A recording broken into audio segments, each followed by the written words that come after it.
जय भारत, जय संविधान। जैसा मैं आपसे कह रहा था कि लाइव बार बार दिक्कत कर रहा है, अभी लाइव हुआ और फिर अचानक से बंद हो गया। हमारे कॉलेजियम है और कॉलेजियम के साथ रिजर्वेशन है, और एक जो सबसे ज़रूरी अभी समस्या चल रही है मज़दूरों के साथ, जो मज़दूर अपने घर नहीं जा पा रहे हैं, परेशान हैं, भूख के कारण परिवार तक ना हम लोग बोल रहे हैं, लेकिन समस्या जो है वो समाधान नहीं हो पा रहा है। एक बहुत ज़रूरी मुद्दा है, अपने इस प्लेटफार्म के माध्यम से सब लोगों की, कमज़ोर लोगों की आवाज़ उठाना हमारी जिम्मेदारी है। एक और वो है, दिल्ली में जिस तरह से सीए एनपीआर अनार किया उनकी, ये जो है बड़ा गलत है, क्योंकि सरकार के इशारे पे और ऐसे समय में इसमें लॉकडाउन है, क्योंकि लाइव कभी भी बंद हो सकता है, इसलिए मैं प्रमुखता से कुछ जो जरूरी चीज़ें रख दूं। लॉकडाउन में लोगों की जानों की परवाह, वहीं दिल्ली हमारी कार्रवाई की जा रही है। तो सिर्फ इतना है कि उनका विरोध है सरकार के गलत नीतियों के खिलाफ। बिल्कुल गलत बात नहीं है वो है। जैसा मैंने आपसे कहा कि बार बार जो है सरकार के खिलाफ बोलते ही जहाँ सरकार की बात आती है तो तुरंत लाइव के साथ छेड़खानी स्टार्ट हो जाती है। तो जिस तरह की छेड़खानी हो रही है, ये चलिए वो उनका काम है, लेकिन हमारा काम है कि हम गंभीरता से ज़रूरी मुद्दों पे अपनी बात रखें। तो मैं बात कर रहा था दिल्ली में होने वाली कार्रवाई की। तो जो जिन तमाम साथियों को जेल में बंद किया गया है वो गलत है बहुत ही, और ये बदलती भावना से किया जा रहा है। सरकार विरोध की आवाज़ दबाने के लिए पुलिस, सरकार याद रखे कि अपने देश को जो बचाने वाले लोग हैं, इस देश की डेमोक्रेसी को जो बचाने वाले, कॉन्स्टिट्यूशन को जो बचाने वाले लोग हैं, वो जेलों से नहीं डरते हैं। तो ये आवश्यक बात थी, ये आवश्यक मैसेज आपको देना था। लेकिन मैं जो गंभीरता से देख रहा हूँ कि जिस तरह का देश में माहौल बना देगा, जो दो बेसिक इशू हैं, जो बड़े इशू हैं इस देश के बहुजन समाज के लिए, जैसा मैंने कहा कि कॉलेजियम जो है और रिजर्वेशन दोनों बड़े इशू हैं, उस पर बोलने के लिए मुझे लग रहा है कि मुझे वो वीडियो बना के ही अपलोड करनी पड़ेगी। जिस तरह से बार बार लाइव को बंद किया जा रहा है, वीडियो बनाकर उन पर अपलोड करनी पड़ेगी पेज पे। आगे जल्द ही आगे से ध्यान रखा जाएगा कि किस तरह से जो है लाइव के साथ छेड़खानी ना की जाए, तो वीडियो बना कर डाली जाए या कोई और अन्य कुछ अच्छा प्रयास करेंगे तो ये ध्यान रखा जाएगा। तो इसलिए उन इश्यूज पे तो सही तरह से, क्योंकि आपको बात समझ आए, तो रखनी पड़ेगी। मैं चाहता हूँ युवाओं से मेरा एक निवेदन है कि लॉकडाउन चल रहा है तो कॉन्स्टिट्यूशन पे को ज़्यादा पढ़ें, जितना हो सके कॉन्स्टिट्यूशन को पढ़ें। और कॉन्स्टिट्यूशन ही पूर्ण एक मात्र रास्ता है देश को वापस सोने चिड़िया बनाने का। कॉन्स्टिट्यूशन लागू किया जाए, कॉन्स्टिट्यूशन पे काम हो, कॉन्स्टिट्यूशन को समझा जाए, समझाया जाए, और कॉन्स्टिट्यूशन से ही आप किसी भी सरकार से अपना विरोध दर्ज करा सकते हैं, लड़ सकते हैं। जो जिस तरह की सरकार कार्रवाई कर रही है उनको जवाब दे सकते हैं, क्योंकि कॉन्स्टिट्यूशन सब चीज़ों का बचाव भी करता है।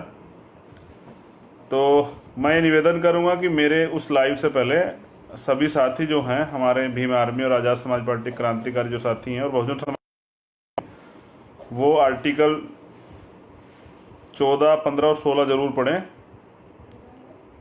तो ये ज़रूरी है, तीनों आर्टिकल पढ़ने। आपको अपने अधिकार पता होने चाहिए। एक अनुसूची 5 जो है, 6 और अनुसूची 9 ज़रूर पढ़ें।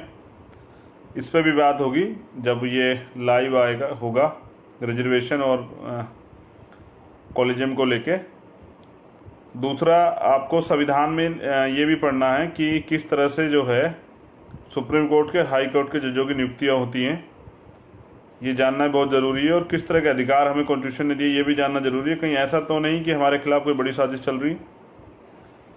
तो मैं समय समय पर सब चीज़ों के बारे में बताता रहूँगा। बार बार न इंटरनेट की प्रॉब्लम, या समझिए कि बार बार छेड़खानी लाइव से की जा रही है।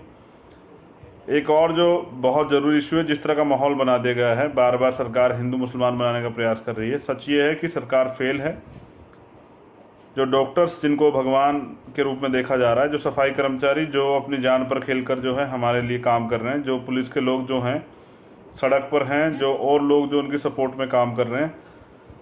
आज बहुत सारी जगह पे देख रहे हैं कि वही लोग हड़ताल कर रहे हैं, वही लोग जो है, क्योंकि उनको पीपी जो है पर्सनल प्रोटेक्शन किट नहीं मिल रही है, इक्विपमेंट्स जो है पर्सनल प्रोटेक्शन इक्विपमेंट्स नहीं मिल रहे हैं, तो वो लोग परेशान हैं। और वो लोग लगातार जो हैं आंदोलन की, अभी जीबी पंत से भी कुछ वीडियो मिली थी कि वो भी आंदोलन की कह रहे थे कि हम लोग आंदोलन करेंगे। और जिस तरह से लॉकडाउन में अत्याचार जो हैं किए जा रहे हैं, बहुजनों पे लगातार अत्याचार किए जा रहे हैं, ये एक बड़ा इशू है कि लॉकडाउन के समय जो है जिस तरह से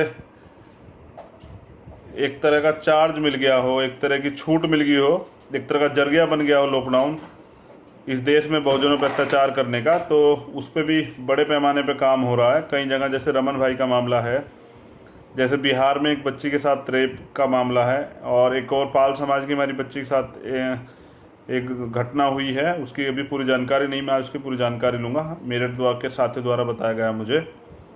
तो लगातार जैसे राजस्थान में हो रहा है, हरियाणा में हो रहा है, मध्य प्रदेश में हो रहा है, उत्तराखंड में कई सारे मामले आ रहे हैं, बिहार से कई सारे मामले आ रहे हैं, दिल्ली राजस्थान के मामले, यूपी के मामले, यूपी में भी जगह जगह पे जो है अत्याचार हो रहा है और सामूहिक अत्याचार हो रहा है, सताया जा रहा है। ये गलत है और पुलिस कार्रवाई के नाम पे जो है कागजी फॉर्मेलिटियाँ कर रही है, ये भी बहुत सोचने का विषय है।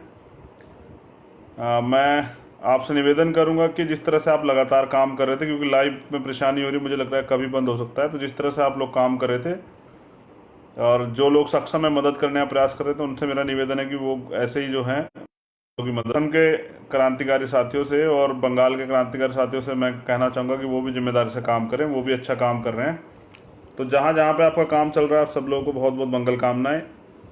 मैंने कहा कि एक जो ज़रूरी इशू है उस पर आप तैयारी करके रखिएगा, मैं उस पर बात करूँगा। जो रिजर्वेशन और कॉलेजियम का इशू है उस पर बात करनी बहुत ज़रूरी है, आपको समझ आना चाहिए। और सरकार से तो क्या सवाल करें, महंगाई पे, रोज़गार पे, भ्रष्टाचार पे, वो सब जीरो हो गए हैं क्योंकि लॉकडाउन चल रहा है और लॉकडाउन में सरकार कोई तैयारी नहीं है। सरकार ने अभी एक कर्ज माफ़ किया है, मैंने बताया था ट्विटर के माध्यम से। आप लोग ट्विटर से सभी लोग ज़्यादा से ज़्यादा जुड़िए, क्योंकि ट्विटर के माध्यम से मैं ज़्यादा जानकारी जो है लगातार देता रहता हूँ। रेट्रोसिटी घटनाओं पे लगातार जो है ट्वीट करके जो है जवाबदेही मांगता रहता हूँ सरकार से, पुलिस प्रशासन के लोगों से। आप समझिए कि मैंने ट्विटर पे एक सवाल किया था, 68,000 करोड़ रुपए लगभग माफ़ किए गए हैं। मैंने बताया कि किसान अगर ये कर दे तो 10,000 रुपये के लोन पे उसको जेल में डाल दिया जाता है। और समझिए कि अन्नदाता की वजह से आज देखिए महंगी फैक्ट्री वालों का दिन नहीं है। आज अगर आप रोटी खा रहे हैं तो अन्नदाता की वजह से खा रहे हैं। तो किसानों को भी जो है हम लोग सलाम करते हैं, सैल्यूट करते हैं उनको, कि आज उनकी वजह से समझिए कि बहुत सारे लोगों के घर चल रहे हैं। और जहाँ तक मेरे पास मैसेज आ रहे हैं, जैसे कई जगह पे, जैसे गुजरात में ज़्यादा जो हैं कोरोना के मामले आ रहे हैं, जैसे आगरा में कोरोना के बहुत सारे मामले आ रहे हैं और लोग परेशान हैं। तो मैं लोगों से यही निवेदन करूंगा कि वो लॉकडाउन में घर रहें और किसी भी तरह की चीज़ों से बचें, बाहर जाने से ज़्यादा से बचें, लॉकडाउन का समय चल रहा है। दूसरा मैं ये भी कहूँगा कि जो प्रोटेक्शन है उसका भी यूज करें, मास्क लगाएं, सैनिटाइजर का यूज करें और फिजिकल डिस्टेंस जो है वो मेंटेन करें। फिजिकल डिस्टेंस अगर मेंटेन करेंगे तो इस बीमारी को हम लोग मात दे सकते हैं।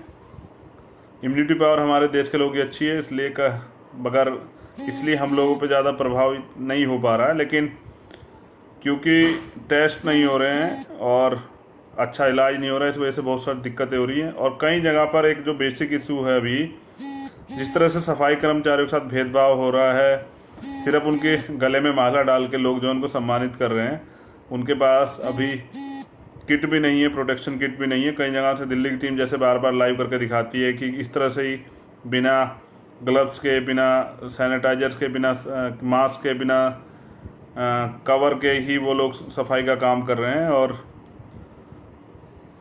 उनको जो है ये सब चीज़ें प्रोवाइड भी नहीं कराया जा रहा है। तो ये भी एक बड़ा सोचने का विषय है कि सिर्फ माला डालने से काम नहीं चलेगा। तो आप सरकार से सवाल भी करें, आम जनता, की सरकार कर क्या रही है। बाकी चिंता मत कीजिए, देश में हिंदू मुसलमान का माहौल सरकारें बना के रखेंगी, क्योंकि उनकी राजनीति इसी पे चलती है। आपको प्रयास करना है कि इस माहौल से बचना है।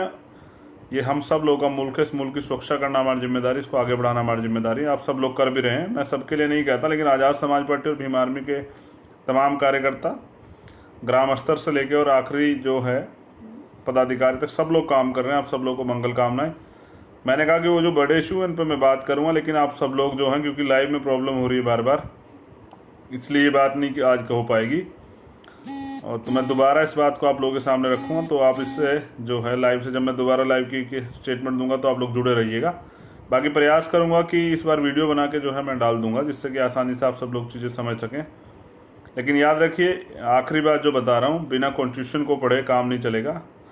संविधान में जो अधिकार आपको मिले वो आपको पढ़ने पड़ेंगे, समझने पड़ेंगे, तभी आप ले सकते हैं उनको। अगर आप ये सोचते हैं कि बाबा साहब दोबारा आएंगे या मान्यवर साहब काशीराम दोबारा आएंगे, राष्ट्रपिता ज्योतिबा फुले साहब दोबारा आएंगे या छत्रपति साहू जी महाराज दोबारा आएंगे, तो ये आपका भ्रम है। उधम सिंह कोई दोबारा नहीं आता है, तो तथागत बुद्ध भी वापस नहीं आ सकते। आपको ही अपो दीपक भव, अपना दीपक आपको स्वयं बनना पड़ेगा और मिशन मूवमेंट के लिए काम करना पड़ेगा, देश के लिए काम करना पड़ेगा। तो मेरी आप सब लोगों के लिए मंगल कामनाएं। माह रमज़ान भी चल रहा है, इसकी मुबारकबाद भी मैंने दी थी। साथियों से कहूँगा कि सभी लोगों से कहूँगा कि वो भी फिजिकल डिस्टेंस का मेंटेन करें, और हम सब लोगों की जिम्मेदारी कि इस बीमारी से मिलकर लड़ा जाए। जय भीम, जय भारत, जय संविधान। आप सब क्रांतिकारी साथियों को नीला सलाम। जो लोग, मैंने कहा दोबारा दोहरा दें, जो लोग सक्षम हैं वो ज़रूरतमंदों की मदद करते रहें और अपनी भी सुरक्षा करें। बाकी जो बहुत महत्वपूर्ण इशू हैं उन पर मैं जल्दी लाइव आके दोबारा से अपनी बात रखूँगा।